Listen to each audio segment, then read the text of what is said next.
جی صفدر بھائی، قبلہ شاہ صاحب سے آپ کا تعلق اور وابستگی کیسے ہوئی؟ جی میں عرض کرتا ہوں، عابد صاحب شاہ صاحب قبلہ جو ہیں، اللہ تعالیٰ ان کا سایہ سلامت رکھے. آمین. وہ صحیح معنوں میں مملکت پاکستان کے اہل اسلام کے لیے اور حضور علیہ السلام کی امت کے لیے ایک بہت بڑا ایسٹ ہے.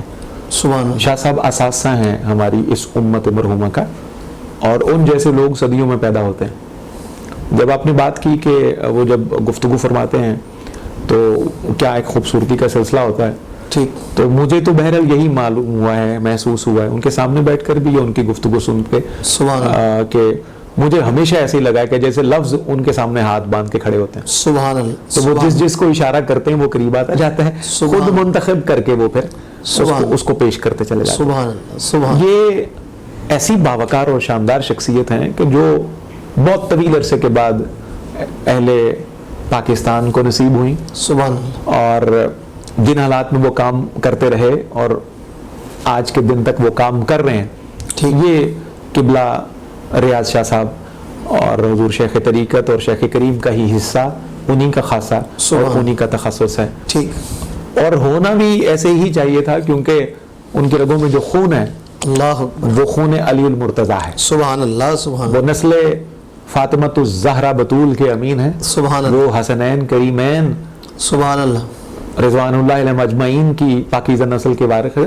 وہ باب مدینۃ العلم کی خیرات تقسیم کرتے ہیں. سبحان اللہ. سبحان اللہ. شاہ صاحب جیسے قد کا آدمی، ان جیسی روش کا آدمی، ان جیسے کریمانہ سلوک کا آدمی، عصر حاضر میں آپ انگلیوں پہ 2 4 5 شخصیات گن سکتے ہیں. ہمیں بہرحال ضرورت ہے کہ اس عظیم المرتبہ ہستی کی قدر کریں اور انہیں اپنا اثاثہ سمجھتے ہوئے ان کے فرمودات پر بھی عمل کرنے کی کوشش کریں. سبحان اللہ. مجھے تقریباً کوئی 23 سال کا عرصہ گزر چکا ہے حضور شاہ صاحب کے حلقہ ارادت میں. سبحان اللہ. اپنی شادی سے بھی کئی سال پہلے میں شاہ صاحب کے مبارک ہاتھ پر میں نے بیعت کی تھی. اس دن سے آج کے دن تک ان کی کریمانہ شفقتوں کا سلسلہ بلا رکاوٹ جاری. صدر بھائی، یہاں پہ میں آپ سے پوچھنا چاہوں گا کہ شاہ صاحب کے ساتھ آپ کے تعلق کی وابستگی کن حضرت، کس شخصیت یا کیسے تعلق بنا، کون آپ کو لے گیا یا آپ ان سے پہلے آشنا تھے؟ اس نے اتفاق ہے، قطع کلامی کی معذرت، کہ مجھے کوئی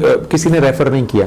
ٹھیک. اور ایک مزے کی بات آپ کے پروگرام کی وساطت سے آج بتاؤں، ہمارے ناظرین کو شاید یہ بات تھوڑی سی اور اچھی لگے اس سینس میں. ٹھیک. ہمارے ہاں آج کل مریدوں کو جمع کرنے کا اور مریدوں کی تعداد بڑھانے کے باقاعدہ سائنٹیفک طریقے پیر خانوں میں، خانقاہوں میں موجود ہیں. ٹھیک. اور اس میں کوئی دوسری رائے بھی نہیں ہے. ٹھیک. جو صاحبان علم ہیں، جو صاحبان دانش ہیں، وہ اس بات کو جانتے ہیں کہ مریدوں کو اکٹھا کرنے کی دوڑ لگی ہوئی ہے. اور آج کل کے دور میں سمجھا جی جاتا ہے کہ جن آستانوں کے اور جن کاشانوں کے مرید زیادہ ہوں گے، نمبر آف مریدز کہہ لیں، جن کے زیادہ ہوں گے، وہ شاید بڑے آستانے گنے جائیں گے. حقیقت میں ہمیں یہ سبق بھی بچپن سے یاد کرایا کہ تعداد سے کوئی فرق نہیں پڑتا. اگر تعداد سے فرق پڑتا نا تو 313 کے مقابلے میں وہ جو فوج تھی نا وہ فاتح ہو جاتی. اگر تعداد سے فرق پڑتا تو 72 والے آج مٹ جاتے معاذ اللہ، اور جو ظالم اور طاغوتی قوتیں تھی ان کا نام ہوتا. آج حسین بچے کا نام ہے، یزید سے بچہ نفرت کرتا ہے. وجہ کیا تھی؟ وہ 72 جیت گئے، اپنا تن من دھن وار دیا، لیکن دلوں میں، عظمتوں میں، بلندیوں میں ہر جگہ انہی کا نام. تو تعداد کبھی بھی میٹر نہیں کرتی. شاہ صاحب کے ہاں بالکل اس ٹائپ کی جو پروموشن ہے، مریدوں کو گھیر کے لانا اور باقاعدہ سائنٹیفکلی پلان کر کے مرید کروانا، مریدی چلانا، یہ شاہ صاحب کا یہ طریقہ نہیں ہے. شاہ صاحب بہت مطلب اس سے اوپر اور بہت الگ مزاج کے حامل ہیں. سبحان اللہ. تو جمعہ اتفاق مسجد میں ایک عرصہ پڑھتے رہے، وہیں سے محبت کا بیج جو تو اللہ نے دل میں بویا ہوا تھا، تو جب اس پہ بیچ پہ وہ پھل پھول آئے تو خود ہی ان کے قدموں میں آ گئے. سبحان اللہ. میرے ایک استاذ کہا کرتے تھے بہت بچپن میں کہ اب آپ کے وساطت سے ایک بڑا پر لطف مصرع میں فارسی کا عرض کروں گا. بسم اللہ. وہ یہ کہا کرتے تھے کہ عشق اول در دل معشوق پیدا می شود. سبحان اللہ. عشق اول در دل معشوق پیدا می شود. لوگ سمجھتے ہیں جو عاشق ہوتا ہے اس کو محبت ہوتی ہے پہلے. حقیقت اس کے الٹ ہے. جو آپ کا معشوق ہے نا، جس سے آپ محبت کرتے ہیں، اس کے دل میں پہلے محبت ہوتی ہے، تو جس دن وہ ریفلیکٹ کرتی ہے آپ اس کی طرف کھینچ کے چلے جاتے ہیں. سبحان اللہ سبحان اللہ. کیا یہ ذہن میں رکھیے گا ہمیشہ کہ جن لوگوں سے آپ محبت کرتے ہیں نا ان کے دلوں میں محبت آپ کے لیے پہلے اللہ نے محفوظ رکھی ہوتی ہے. آپ کا حصہ ان دلوں میں محفوظ ہوتا ہے. وقت مقررہ پر وقت معین پر اللہ وہ حصہ جو ہے اس کو لینے کے لیے آپ کو وسائل بھی دے دیتا ہے, راستہ بھی دے دیتا ہے. تو جب ہمارا نصیب جاگا تو ہم شاہ صاحب کے حصے میں لکھے ہوئے تھے پہلے. سبحان اللہ. اس کو یوں سمجھ لیں, سبحان اللہ. ہم کے حصے میں لکھے ہوئے تھے. صفدر بھائی یہ پروگرام آپ کے علم میں ہے کہ یہ سوشل پروگرام ہے اور فیس بک پہ بھی لائیو چلتا ہے اور ہمارے ساتھ بہت سارے لوگ شامل ہوتے ہیں روزانہ الحمدللہ. اور آج ہمارے سب سے پہلے تو ہمارے محسن عابدی صاحب نے ہمیں جوائن کیا ہوا ہے. محسن بھائی آپ کو بھی خوش آمدید کہتے ہیں. اور مسقط سے ساجد فیصل صاحب نے ہمیں جوائن کیا ہے. رانا علی صاحب نے, شاہد گجر صاحب نے, شہاد حسین صاحب نے, اور ایک بہت بڑی شخصیت جناب عالم اسلام کے بہت بڑے ثنا خان جناب ہم سب کے بھائی بھی ہیں الحمدللہ, ہمیں ان پہ فخر بھی ہے. جناب الحاج محمد افضل نوشائی صاحب بھی ہمیں. سبحان اللہ. افضل بھائی کا خیر مقدم. افضل بھائی آپ کو بھی خوش آمدید کہتے ہیں. بہت محبتوں کے رشتے ہیں ہمارے افضل بھائی. الحمدللہ الحمدللہ الحمدللہ. اللہ ان کی اولاد کی. میں سب کو اس پروگرام میں خوش آمدید بھی کہتا ہوں. بالکل, میں آپ کی تائید کرتے ہوئے بار دیگر ان کا ویلکم کرتا ہوں. بہت شکریہ. اچھا صفدر بھائی, تعلیمی دور میں جب آپ کالج یونیورسٹی میں تھے تو کیا آپ کی ہابیز ہوتی تھیں؟ اس حوالے سے بھی تھوڑا سا ہمارے ناظرین. ملٹیپل ہابیز تھیں. بہت لوگ سمجھتے ہیں کہ جو دینی شعبوں کو ریپرزینٹ کرتے ہیں یا وہ جو داڑھی والے احباب ہوتے ہیں وہ شاید دنیا سے بالکل ہی کٹے ہوتے ہیں, مجرد ہوتے ہیں, یا وہ شاید ایسے ہی پیدا ہوتے ہیں اور انہیں کچھ چیزوں سے شغف یا دلچسپی نہیں ہوتی. تو خیر یہ ایک تو عجیب سا ہی خیال ہے. ہم بھی انسان ہیں اور اسی معاشرے میں رہتے ہیں. اثر اگر کوئی ہم سے انسپائر ہوتا ہے تو ہم بھی ڈیفینیٹلی انسپائر ہوتے ہیں. ایسے ہی سفر یہ جاری رہتا ہے. تو بچپن میں اسکول اور اس کے بعد جب کالج یونیورسٹی کی طرف گیا تو میں بہت اچھے لیول پہ میں کرکٹ کھیلتا رہا اور بہت اچھا کرکٹر تھا اپنے وقت کا.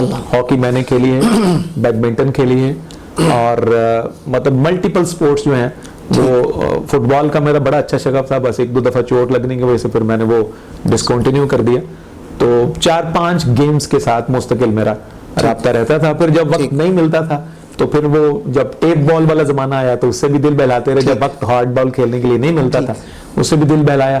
اور جب کچھ نہ وقت ملا تو پھر جم جا کے اپنا رانجھا راضی کرتے رہے. اور وہ عادت بہرحال میں نے آج تک ایک حد تک قائم رکھی ہوئی. صفدر بھائی میں آپ کو یہاں پہ بتاتا چلوں, آپ کے اور ہمارے مشترکہ دوست اور بڑے محبت والے سید کائنات کی در کی نوکری کرنے والے شخص ہمارا چھوٹا بھائی محمد حمزہ نوشائی بھی ہمارے ساتھ موجود ہے. حمزہ آپ کو بھی خوش آمدید کہتے ہیں. بہت شکریہ, حمزہ کا ویلکم ہے, خوش آمدید ہے. اور ہمارے ساتھ سرزمین جاپان سے میرے بہت محبت کرنے والے دوست, ہمارے ریگولر ہمیں دیکھنے والے, ہمارے پروگرام کو سننے والے اور ہمیں اپنی آراء سے مستفید کرنے والے ہمارے دوست زاہد حمیدی صاحب, وہ بھی ہمیں جوائن کر چکے ہیں. ویسے مجھے لگتا ہے کہ پاکستان سے زیادہ جو ہیں وہ جاپان والے آپ سے محبت کرتے ہیں. نہیں ایسی تو ہم جب ابھی آپ کا وہ جاپان کی ٹور کے حوالے سے سنتے ہیں, فی الحال تو وہ کورونا کی نظر ہے جی اور اس کے لیے پیٹ میں آیا ہوا ہے, لیکن جاپان میں آپ سے محبت کرنے والے بہت سارے. بے شک الحمدللہ اگر وہ ہم سے محبت کرتے ہیں تو ویسے ان کا بس چلے نا تو آپ کو جاپان میں ہی رکھ لیں, آپ کو پاکستان نہ آنے. اللہ اکبر, اللہ, یہ ان کی محبت ہے, اللہ تعالیٰ ان کو سلامت رکھے. تو آپ کی ہابیز کے حوالے سے گفتگو ہو رہی تھی. آپ کرکٹ بھی کھیلتے رہے اور مختلف شعبہ جات میں آپ اپنا حصہ بھی لیتے رہے. اس حوالے سے آپ کے کوئی ٹیچرز ایسے تھے جنہوں نے آپ کو کہا کہ آپ کو اس میدان میں بھی آنا چاہیے؟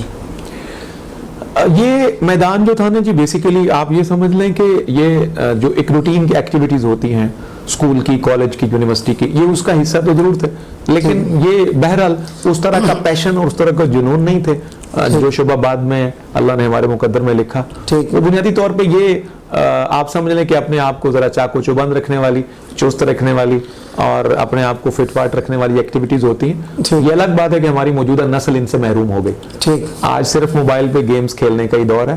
ہمارا دور اس حوالے سے بڑا زرخیز تھا, بڑا اچھا تھا, فرٹائل تھا کہ بچے فزیکل ایکٹیویٹیز میں انوالو ہوتے تھے اور ان کا ذہن اس حوالے سے زیادہ فریش رہتا تھا, اچھا رہتا تھا. آج کی نسل بہرحال اس سے محروم ہو گئی, لیکن وہ ساری ہابیز وغیرہ اپنی جگہ پہ, لیکن جو جنون تھا اور جو جس شعبے میں اللہ نے عزت دینی تھی وہ یقیناً ہر بندے کے لیے بہت پہلے عرصے سے ازل سے منتخب ہوتا ہے ہر چیز کے لیے. وہ ہمارے لیے حضور کی نعت, حضور کا ذکر ہی تھا.